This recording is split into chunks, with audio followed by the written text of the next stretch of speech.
अस्सलाम वालेकुम स्टूडेंट्स।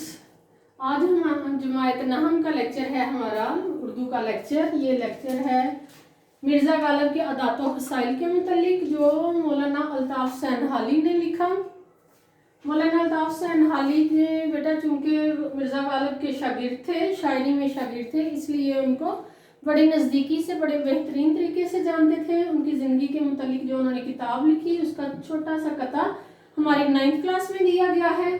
और आज ये हमारा लेक्चर नंबर 3 है। तो हम पेज पढ़ेंगे सफ़ा नंबर 9 और 10। कल का हम सफ़ा नंबर 8 पढ़ चुके हैं। आज 9 और 10 सफ़ा नंबर है, उसकी तशरीह और मानी हम बयान करेंगे।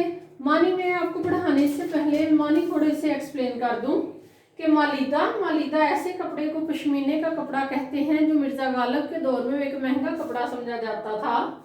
चोगा लिबास, पहनने वाले लिबास का ऐसे स्टाइल को लंबे कुर्ते को कहते हैं कि जो आम तौर पर मर्द उस वक्त लंबा चोगा पहना करते थे। जाड़ा का मतलब है सर्दी। ज़राफ़त से मुराद है तंज़ो मज़ाह करना मुस्बत अंदाज में, इसे कहते हैं ज़राफ़त।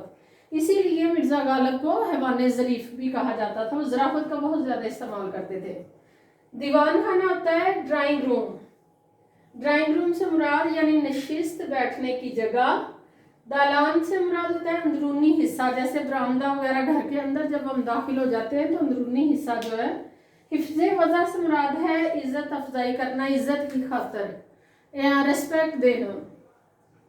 चुरट से मुराद है सवारी, जिसमें सवार होकर उस वक्त वो और नवाब जो थे वो पालकी में जाया करते थे। रुक्का से मुराद है खत। और फसल से मुराद है मौसम।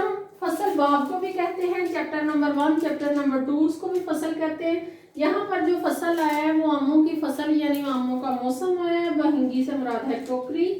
नकल से मुराद है नकल करना, यानी एक शख्स जो बात बता रहा है या लिख रहा है उससे आगे एक और शख्स उसी बात को उसके हवाला देकर बयान कर रहा है, जिसे कहते हैं नकल।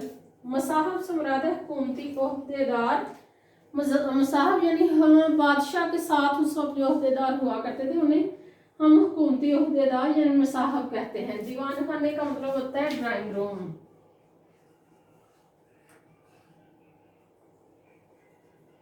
ड्राइंग रूम आप कह लें, नशिस्तगाह कह लें, बैठने की जगह बैठक कह लें। अब हम आएंगे तशरीह की तरफ। सफ़ा नंबर 9 है इस वक्त। थोड़े से 2 लाइनें हम सफ़ा नंबर 8 से भी पढ़ेंगे कि मिर्ज़ा अपने दोस्तों के साथ जो गर्दिश रोज़गार से बिगड़ गए थे, यानी ज़माने के हालात बदलने की वजह से वो इनसे बिगड़ गए से मुराद क्या है कि अब चूँकि मिर्ज़ा की आमदनी कलील हो गई है, वो आए दिन दावतें नहीं कर सकते, लोगों को बुला के मुहाफ़ल अरेंज नहीं कर सकते। इस वजह से उनके बिगड़े हुए हालात, गर्दिश रोज़गार से मुराद है कि मिर्ज़ा गालिब की आमदनी कम होने की वजह से जो उनके खाने पीने वाले दोस्त थे वो भी पर लगाकर उड़ गए हैं, यानी वो भी अब उनके घर नहीं आते। नहायत शरीफाना तौर से सलूक करते थे, और जब वो कभी बाजार में मिल जाते, किसी और नवाब के घर महफिल मुशायरा में मिल जाते, तो उनसे मिर्ज़ा गालिब बहुत अच्छा सलूक करते। दिल्ली के अमायद में से एक साहब जो मिर्ज़ा के दिली दोस्त थे, अमायद से मुराद है दिल्ली के जो अमीर ख़ानदान थे उस वक्त, उनमें से एक साहब मिर्ज़ा के दिली दोस्त थे। और 1857 के बाद उनकी हालत सकीम हो गई थी। सकीम से मुराद कि बहुत ज़्यादा तंग हो गई थी, आमदनी उनकी कलील हो चुकी थी। एक रोज़ छींट यानी सस्ता सा कपड़ा पहनकर, और फरगल है लिबास का स्टाइल, फरगल पहनकर मिर्ज़ा से मिलने आए। तो मिर्ज़ा ने कभी उनको मालीदा या जामावार वगैरह चोगों के सिवा ऐसा हकीर कपड़ा पहने नहीं देखा था कि हमेशा जब मिर्ज़ा गालिब की उनसे मुलाकात होती तो उन्होंने बेहतरीन, महंगे और अच्छे स्टाइल के कपड़े पहने होते थे। मालीदा और जामावार उस वक्त महंगे कपड़े हुआ करते थे। अब चूंकि मिर्ज़ा गालिब ने छींट का फरगल पहने देखा है, कि हल्का कपड़ा पहने देखा है, तो मिर्ज़ा का दिल भर आया, यानी उनके दिल खून के आंसू रोने लगा कि जैसे मेरी हालात बदल गए, कम आमदनी हो गई और मैं अपने हालात से लड़ रहा हूँ, इसी तरह ये मेरे दोस्त भी बिल्कुल मेरे जैसे उसके हालात हो चुके हैं। उनसे पूछने लगे मिर्ज़ा गालिब, ये छींट आपने कहाँ से ली? ये नहीं उनसे अफसोस किया कि आप पहले इतने महंगे कपड़े पहनते थे, अब इतना सस्ता सा लिबास पहना हुआ। उन्होंने बड़ी खुश दिली से मिर्ज़ा गालिब पूछते हैं ये छींट आपने कहाँ से ली? मुझे इसकी वजह बहुत ही भली मालूम हुई। वजह से मुराद है कि मुझे इसका जो स्टाइल है, जो देखने का पहनने का जो आपका अंदाज है वो बहुत ही भला यानी बहुत अच्छा लगा है। आप मुझे भी फरगल के लिए ये छींट मंगवा दें, आप ये कपड़ा मुझे मंगवा के दें, मैं भी आपकी तरह ही फरगल बनवा कर पहनूंगा।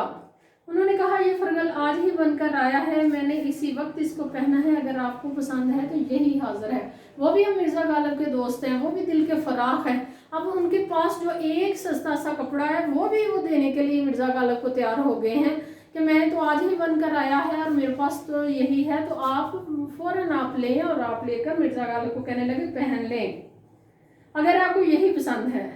अब मिर्ज़ा भी यही चाहते थे कि किसी तरह मैं उनसे एक सस्ते कपड़े की निस्बत महंगा कपड़ा एक्सचेंज कर लूँ। मिर्ज़ा ने कहा जी तो यही चाहता है, इसी वक्त आपसे छीन कर पहन लूँ, यानी बड़े मोहब्बत के अंदाज से उनसे बात की। मगर जाड़ा शिद्दत से पड़ रहा है कि इतनी ज़्यादा सर्दी है और इस सर्दी में तो कोट शो पहनने चाहिए, भारी कपड़े पहनने चाहिए, तो आप अगर अपना फरगल मुझे दे देंगे तो आप वापस कैसे जाएंगे इतनी जाड़े में, इतनी शिद्दत की सर्दी में? आप यहाँ से मकान तक क्या पहन कर जाएंगे? फिर इधर उधर देखकर खोंटी से मुराद है कपड़े लटकाने के लिए जो हैंगर है, जो जगह है, फिर इधर उधर देखकर खोंटी पर से अपना मालीदा का नया चोगा उतार कर इन्हें पहनाया। अपना नया कुर्ता जो था मालीदा का महंगा कपड़ा, असल में वही वो पहनाना चाह रहे थे अपने दोस्त को, लेकिन उन्होंने थोड़ी सी बहाना इस तरह किया कि उन्हें महसूस भी ना हो और मेरा महंगा लिबास मेरे दोस्त को तोहफा भी मिल जाए।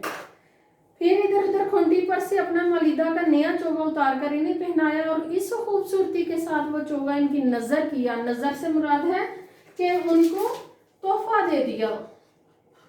नजर कि इतनी खूबसूरती के साथ तोहफा दे दिया कि उनके दोस्त को पता भी ना चला, उनकी इज्जत नफ्स मजरूह भी ना हुई और सस्ता कपड़ा खुद रख लिया और अपना महंगा चोगा अपने दोस्त को दे दिया। ज़राफ़त मिजाजी इस कदर थी कि अगर आपको बजाय हैवान नाती के हैवान ज़रीफ कहा जाए तो बजा है। बजा से मुराद है बच्चों बेहतर है, बजा बेहतर कि इंसान को चूंकि हैवान नातक कहा जाता है, तो अब मिर्ज़ा गालिब ज़राफ़त को इतना ज़्यादा गुफ्तगू में इस्तेमाल करते कि उनको तो हैवान ज़रीफ यानी ज़राफ़त से काम लेने वाला इंसान कहा जाना चाहिए। एक दफ़ा जब रमज़ान गुजर चुका तो किले में आ गए। अब बादशाह के साथ उनका रोज़ाना की बुनियाद पर मुलाकात होती थी, वहाँ पर वो जाकर अपनी शायरी सुनाया करते थे और बादशाह जो बहादुर शाह ज़फ़र आखिरी बादशाह थे वो भी बहुत खुश हुआ करते थे। तो कहते जब वो किले में गए, दिल्ली में रहते थे बच्चों मिर्ज़ा गालिब इसलिए, और दिल्ली में ही मुसलमानों की हुकूमत थी और आए रोज़ उनका दरबार में यानी किले में जाने का इत्तेफाक होता था। बादशाह ने पूछा मिर्ज़ा तुमने कितने रोज़े रखे? मिर्ज़ा गालिब से बादशाह पूछने लगे, अर्ज़ किया, अर्ज़ से मुराद दरख्वास्त की। अब बादशाह का और शायर का अदब का ताल्लुक है। अर्ज़ किया पीरो मुर्शद एक नहीं रखा। अब उन्हें कह रहे एक नहीं रखा, यानी सुनने वाला ये समझ गया कि इन्होंने सारे रखे हैं, सिर्फ एक नहीं रखा। और मिर्ज़ा गालिब की पूरी बड़ी महफिल में इज्जत रह गई, जबकि वो ज़ू मानी लफ्ज़ इस्तेमाल कर रहे थे। ज़ू मानी अल्फाज से मुराद बच्चों होता है कि एक लफ्ज़ के दो मानी, उसके दो मानी। अब वो ये कह रहे थे एक नहीं रखा कि मैंने तो रखा ही कोई नहीं है, एक नहीं रखा। और वहाँ पर बड़ी महफिल ये समझी कि मिर्ज़ा गालिब कह रहे हैं सिर्फ एक मेरा रोज़ा छूट गया है, बाकी मैंने सारे रखे हैं। एक नहीं रखा से ये दो मतलब उन्होंने निकाले। एक दिन नवाब मुस्तफ़ा खान के मकान पर मिलने को आए। इनके मकान के आगे छत्ता तारीख था। छत्ता तारीख से मुराद क्या कि जो एंट्रेंस की जगह थी वहाँ रोशनी कोई नहीं थी, और चूंकि प्यारे बच्चों आपको पता है उस वक्त इलेक्ट्रिसिटी तो थी नहीं, चिराग वगैरह जलाए जाते थे, या हवा के लिए वेंटिलेशन ये जो खिड़की है वो इस तरह रखी जाती थी कि पूरा घर रोशन रहे सूरज की रोशनी से। उनके मकान के आगे छत्ता तारीख था। जब छत्ते से गुजरकर दीवान खाने के दरवाजे पर पहुंचे, यानी ड्राइंग रूम जहाँ बिठाया जाना था मिर्ज़ा गालिब को, वहाँ तक पहुंचे तो वहाँ नवाब साहब उनको लेने के लिए खड़े थे। लेने से मुराद है उनकी इस्तकबाल के लिए खड़े थे। और ये उस वक्त की रवायत थी कि जब मेहमान कोई आता तो जो मेज़बान था वो दरवाजे पर उसको लेने के लिए खड़ा होता है। इसके साथ मैं आपको एक दिलचस्प बात बताऊं, मिर्ज़ा गालिब ने शाही दरबार के सिवा और कहीं कभी नौकरी पूरी ज़िंदगी ना की। एक दफ़ा जब दिल्ली कॉलेज नया नया शुरू हुआ तो उन्होंने पूछा, जो अंग्रेज़ प्रिंसिपल था उसने पूछा कि इस शहर में फ़ारसी का कोई बेहतरीन लेक्चरर बताएं। तो 2-3 बाकी लोगों ने बताया कि मिर्ज़ा गालिब इस वक्त फ़ारसी के एक बेहतरीन उस्ताद हैं, दिल्ली में माने जाते हैं, अगर उन्हें बुला लिया जाए। पैगाम भेजा गया, रुका भेजा गया। मिर्ज़ा गालिब पालकी में तैयार होकर इंटरव्यू के लिए आ रहे हैं। जब वो आए दिल्ली कॉलेज के बाहर उनकी पालकी खड़ी रही। अब जो सामने दरबान था यानी सिक्योरिटी गार्ड था, उसने 2-3 दफ़ा कहा कि आप अंदर आ जाए, प्रिंसिपल साहब आपका इंतज़ार कर रहे हैं, आपका इंटरव्यू है। तो मिर्ज़ा गालिब कहते हैं कि मैं अंदर कैसे आऊँ जब तक प्रिंसिपल खुद मेरा इस्तकबाल करने के लिए बाहर ना आए। उनको आदत थी, ये शोरा में ये रिवाज था, उस वक्त आम रिवाज था कि मेज़बान बाहर आता है। अब जब ये खबर प्रिंसिपल को पहुँचाई गई तो वो चूँकि इंग्लैंड का रहने वाला था, उसका तहजीब बहुत मतलब नौर था, उसने कहा वो तो मेरे पास जॉब करने के लिए आया हुआ है, इंटरव्यू के लिए, उसका काम है मेरे ऑफिस में आना या मेरा काम है मैं उसे दरवाजे पर लेने जाऊं। इसी बहस के दौरान मिर्ज़ा गालिब ने पालकी वाले से कहा कि चलो हमने उस जगह जॉब ही नहीं करनी, नौकरी ही नहीं करनी जहां पर इतनी इज्जत ना हो कि कोई बाहर दरवाजे पर ना आ सके। इस तरह मिर्ज़ा गालिब दिल्ली में लेक्चरर होते होते रह गए। हालांकि कन्फर्म था पहले कि मिर्ज़ा गालिब को लेक्चरशिप दी जानी है जी। तो यहाँ पर है कि वो उनके इस्तकबाल के लिए आकर खड़े हुए। नवाब मुस्तफ़ा खान मिर्ज़ा ने उनको देखकर ये मिसरा पढ़ा, आब चश्मा हैवानी दरूने तारीकीस्त। ये जो शेर पढ़े हैं ये फ़ारसी में है। इसका मतलब ये है कि आब हयात अंधेरे में है। वो अपने दोस्त को जो वेलकम के लिए खड़ा है उसको कह रहे हैं कि आप आब हयात हैं और आप अंधेरे में हैं। जब दीवान खाने में पहुंचे तो उनके दालान में बस सबब मशरक रोया। मशरक रोया से मुराद सूरज चूँकि मशरक की तरफ से निकलता है, रोशनी उस तरफ से आ रही थी, तो मशरक रोया होने के धूप बरी हुई थी, यानी हर तरफ धूप फैली हुई थी। मिर्ज़ा ने वहाँ ये मिसरा पढ़ा, ए खाना हमा आफ्ताबस्त, कि ये घर तो सारे का सारा सूरज है। ना पहले भी नहीं कहा कि यहाँ तो अंधेरा है, आपने क्या सिस्टम बनाया हुआ है, बल्कि उन्होंने आब हयात का जिक्र किया। और जब आगे गए, जब सारी रोशनी थी तो वहाँ पर सूरज से तशबीह दे दी। और ये एक शायर की बेहतरीन खूबी होती है कि वो फिलबदी शायरी करे। बेटा फिलबदी शायरी से मुराद है मौके पर शेर कहना, बगैर सोचे समझे मौके पर, मौके के ऊपर जो शेर कहा जाता है उसे कहते हैं फिलबदी। और मिर्ज़ा गालिब फिलबदी शायर थे। उनके साथ जो सफ़र करने वाले होते थे वो मिर्ज़ा गालिब अशार कहते जाते और लिखते जाते थे कि मिर्ज़ा गालिब तो ज़ुबान से अशार कहते जाने और ये अशार ज़ाया ना हो जाए, तो इसलिए हम लिख लेते हैं। अगला हमारा पैराग्राफ है, एक सोहबत में मिर्ज़ा मीर तकी मीर की तारीफ कर रहे थे। शेख इब्राहिम ज़ौक़ भी मौजूद है। शेख इब्राहिम ज़ौक़ भी एक उस्ताद शायर है, मीर तकी मीर भी उस्ताद शायर है, और मिर्ज़ा गालिब खुद। उन्होंने सौदा को मीर पर तरजीह दी। मिर्ज़ा ने कहा मैं तो तुमको मीरी समझता था। मीरी से मुराद यहाँ फिर जुमानी अल्फाज है। मीरी से मुराद है मीर से मोहब्बत करने वाला। कहते मैं तुमको मीरी समझता था, मगर अब मालूम हुआ कि आप सौदाई हैं। सौदाई से मुराद मीर बहुत बेहतरीन शायर उस दौर का, और सौदा का बेहतरीन शायर। अब वो कह रहे मैं तो तुम्हें मीरी समझता था, मीर से मोहब्बत करने वाला, लेकिन तुम तो सौदाई निकले, तुम तो सौदा से मोहब्बत करने वाले निकले। ये कोई ज़ुमानी अल्फाज था जो वो आम जिंदगी में इस्तेमाल किया करते थे। बावजूद कि मिर्ज़ा की आमदनी और मकदूर बहुत कम था। मकदूर से मुराद क्या है? ताकत, आमदनी। उनके ज़राए जो थे, आमदनी के ज़राए पैसे के, मगर खुददारी और हिफ्ज़ वज़ा को कभी हाथ से ना जाने देते। खुददारी से मुराद है कभी किसी के आगे हाथ ना फैलाते। हिफ्ज़ वज़ा यानी अपनी ये इज़्ज़त का हर वक्त ख्याल रखते कि मैंने अपनी इज़्ज़त को डाउन नहीं करना, नीचे नहीं करना, किसी के आगे भीख नहीं मांगनी। शहर के उमरा व अमाइल से बराबर की मुलाकात थी। बराबर यानी उनसे मिलते जुलते, कभी ये ना वाज़ह होने देते कि अब मेरे हालात बहुत पस्त हो चुके हैं। कभी बाजार में बगैर पालकी या हवादार के ना निकलते थे। बेटा जैसे आज हमने कहीं सफ़र करना है, कोई बाइक पे सफ़र करता है, कोई कार में सफ़र करता है, तो वो उस वक्त पालकी और हवादार में सफ़र करते थे। 4 अफराद ने वो पालकी उठाई होती थी या हवादार उठाई होती। नवाब चाहे मर्द होते औरत होते उसके अंदर बैठ कर जाते। हमारे शहर में से जो लोग उनके मकान पर आते थे ये भी उनके मकान पर ज़रूर जाते। ये नहीं कि कोई अमीर आदमी आया है और ये अपने पैसे कम होने की वजह से ना जाते, ये भी उसी ठाड़ वाड़ के साथ उनके मकान पर जाते।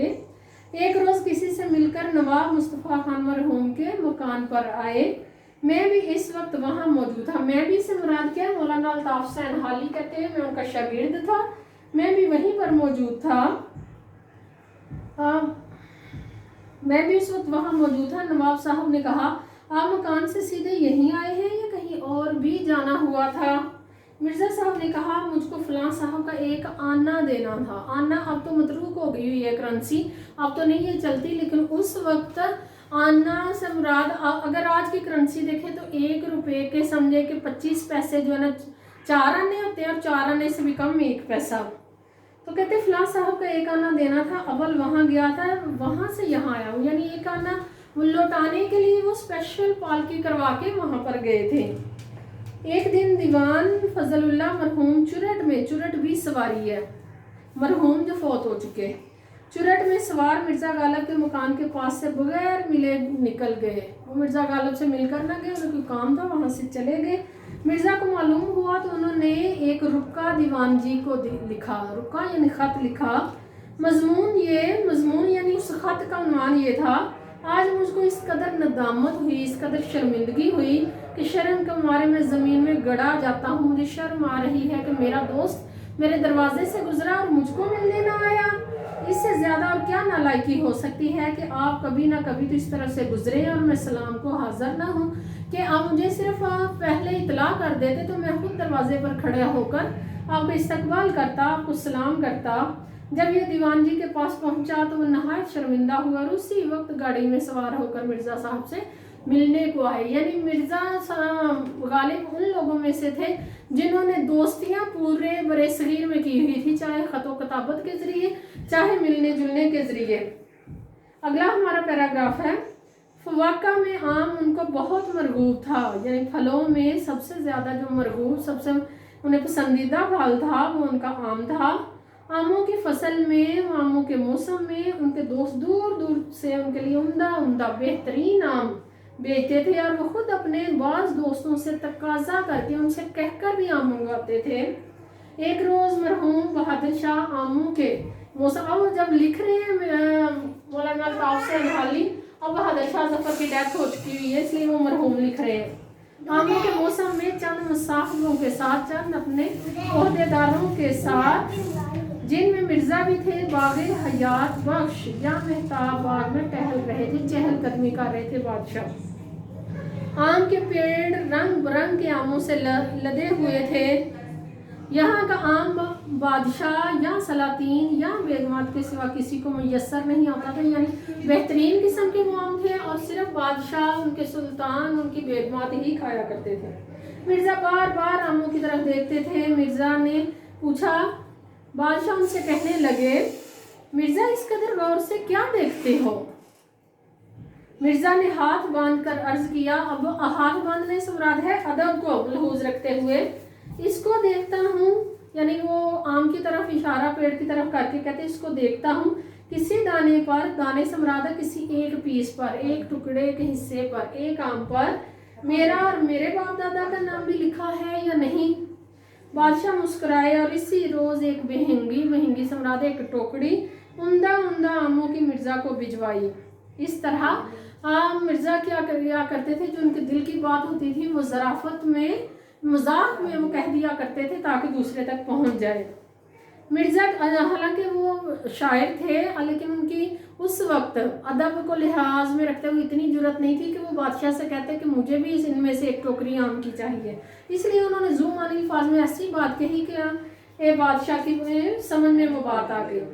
आखिरी हमारा पैराग्राफ है, मिर्ज़ा की नीयत आमों से किसी तरह सैर ना होती थी, उनका दिल नहीं था भरता। वो जितने भी आम खाते उन्हें आम बहुत पसंद थे। अहले शहर तोहफ़ातन बेचते थे, खुद बाज़ार से मंगवाते थे। बाहर से दूर दूर का आम बतौर सौगात यानी तोहफा उनके लिए आता था, मगर हजरत का जी नहीं भरता था, उन्हें इस कदर पसंद था आम। नवाब मुस्तफ़ा खान मरहूम नाकल थे, नाकल से मुराद उन्होंने लिखा था, नकल किया था, लिखा था कि एक सोहबत से मुराद मीटिंग में मौलाना फजलुल हक और दीगर अहबाब दोस्त मौजूद थे और आम की निस्बत हर एक शख्स अपनी अपनी राय बयान कर रहा था कि इसमें क्या क्या खूबियाँ होनी चाहिए। जब सब लोग अपनी अपनी कह चुके तो मौलाना फजलुल हक ने मिर्ज़ा से कहा, तुम भी अपनी राय बयान करो, तुम भी बताओ कि आम किस तरह का होना चाहिए। मिर्ज़ा ने कहा, भाई मेरे नज़दीक तो आम में सिर्फ दो बातें होनी चाहिए, मीठा हो और बहुत हो। सब हाजरीन इस बात पर हंस पड़े कि मिर्ज़ा ने तो बात ही ख़त्म कर दी है कि मीठा हो और बहुत हो। इसका रीज़न ये था कि मिर्ज़ा गालिब बेहतरीन शायर थे और बेहतरीन मुसन्नफ़ थे। उनके जो लिखी हुई किताबें हैं, उनके लिखे हुए जो खतूत हैं, अब वो किताबों की सूरत छप चुके हैं और मौलाना अल्ताफ़ हुसैन हाली उनके अंदाज़े तहरीर के मुतल्लिक़ ही बयान कर रहे हैं कि ये सारी हमने अभी जो तशरीह पढ़ी है, इससे मुराद ये है, आपने बेटा जब तशरीह करनी है तो लिखना है कि मौलाना अल्ताफ़ हुसैन हाली असल में मिर्ज़ा गालिब के रोज़मर्रा का जो अंदाज़े तकल्लम था, जो बोलने का अंदाज था, उसको बयान कर रहे हैं कि वही उनकी शायरी में झलकता था। ये नहीं कि शायर रात को बैठा और उसने बेहतरीन ज़ुबान में उर्दू में शायरी लिख दी है, बल्कि उनकी रोज़ाना की जो रोज़ाना का मामूल था उसमें भी वही ज़ुबान बेहतरीन अंदाज़े तकल्लुम में इस्तेमाल हुआ करता था। अब आपने बेटा क्या करना है, अपना रजिस्टर लें, एक एक पैराग्राफ की तशरीह लिखें ताकि एग्ज़ाम के नज़दीक आपकी बार बार लिखने की ये प्रैक्टिस हो जाए। और पेपर में चूँकि 2.5 घंटे का बहुत मुख्तसर वक्त होता है, वहाँ पर आप अल्फाज में नहीं लिख सकें, हवाला मतन लिख सकें और तशरीह कर सकें। मुझे भी आप रजिस्टर के जो वो है इमेज वो लाजमी गूगल क्लासरूम में सेंड करें। बहुत शुक्रिया। अस्सलाम वालेकुम।